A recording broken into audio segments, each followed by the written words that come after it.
Welcome to a brand new week in the capital markets. The week in view or in review is the week of 3rd to 7th of November 2025, the week that just passed.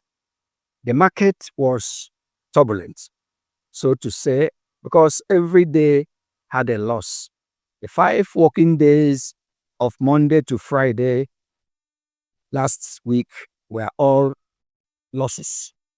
Now, on the whole, the market value wiped out 2.58 trillion naira worth of value. So the market lost 2.58 trillion in value. That's a big loss. And some of you have been apprehensive. Some of you are trying to exit. Now, the truth is this. There are 2 factors that are attributable to it, and these factors are already known to us. First factor is possible U.S. invasion of Nigeria. And that factor, as far as I'm concerned, is unfounded. We were not at war with the United States of America. There is no possibility that they will come to invade us. The most likely thing that will happen is that they come after the kidnappers and the terrorists who are their targets.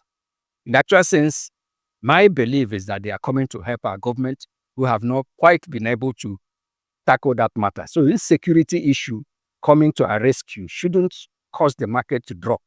If that is your reason for dumping the stock, I'm afraid you have all the wrong reason.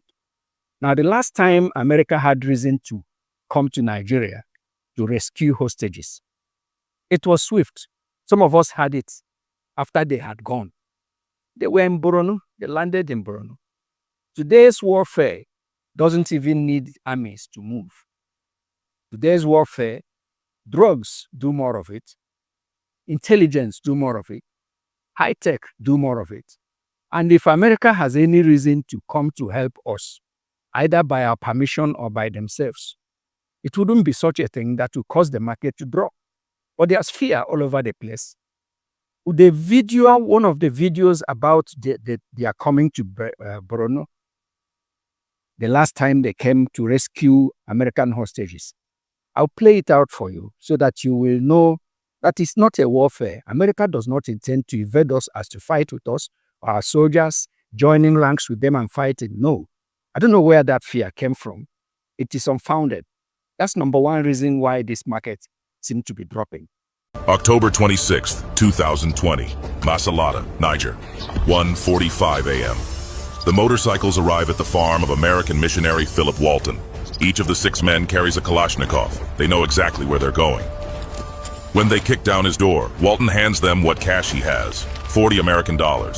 It's an insult to the criminals. They want real money. When he can't deliver, they take something more valuable, him. His wife watches as her husband disappears into the darkness, the motorcycle engines fading into the African night. By sunrise, those motorcycles will cross into Nigeria. By sunset, Philip Walton will have a price on his head. The ransom call comes 18 hours later, $1 million. At CIA headquarters in Langley, analysts are already tracking the cell phone that made the ransom demand. The NSA's SIGINT satellites pivot overhead, triangulating signals across Niger's sparse cellular network. Each ping tells a story. Direction of travel, speed, stops along the way. The mathematics are precise. Latitude, longitude, and timestamps, creating a digital breadcrumb trail.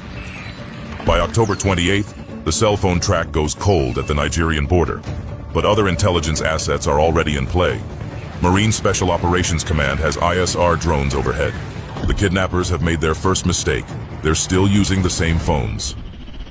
At Dam Neck, Virginia, a duty officer's secure phone rings. SEAL Team 6's Silver Squadron receives a warning order. A possible hostage rescue in West Africa, time sensitive. Operators start checking their gear. This is what they train for. Philip Walton has 68 hours before he becomes a propaganda tool, a bargaining chip, or worse. But in those 68 hours, the most powerful military on Earth will move heaven and earth, or at least several tons of highly sophisticated aircraft to bring him home.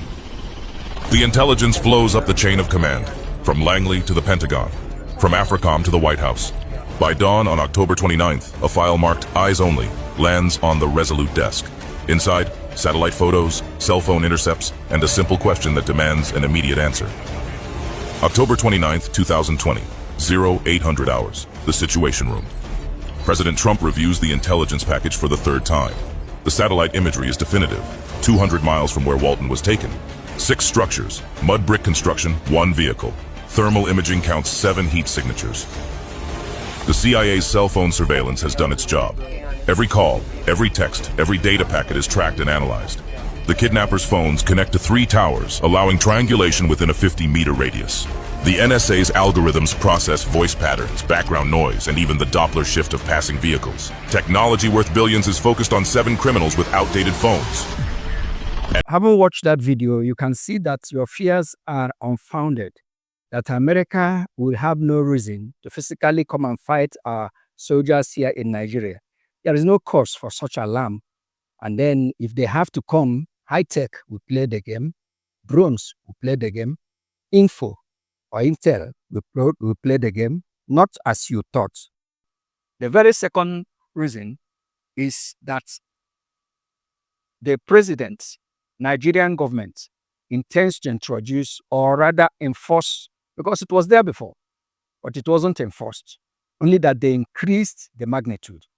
25% in capital gain tax intended to be enforced from next year. And some people are apprehensive. There is definitely is going to erode the value that goes to the investor. Because before now, we pay 10% withholding tax for dividends, but nobody had been enforcing capital gain tax. But Senator Tinubu's presidency and administration would introduce 25% capital gain tax from next year. That's another possible reason why people are exiting and dumping and then dampening the price of the market. So we can now see that these things are no big deals as it is. If you have made some good money in the market, 25% wouldn't be a big issue. But I want to assure you that the capital market community is engaging with the government of the day to see how to solve that problem. Therefore, 2.58 trillion naira have been wiped out of the market in a period of 5 days between Monday, the 3rd, and Friday, the 7th of November 2025. So you have been asking, you have been sending us messages. Some of you have been apprehensive. Some of our investors are frightened. They want to bail out. My fear for you is that this market will turn around any moment from now. And when it turns around, it will move up in the same speed that it is dropping. And it may not be available for you to buy. Just exercise a little patience over this market, particularly if you can. Have a beautiful day. Thank you.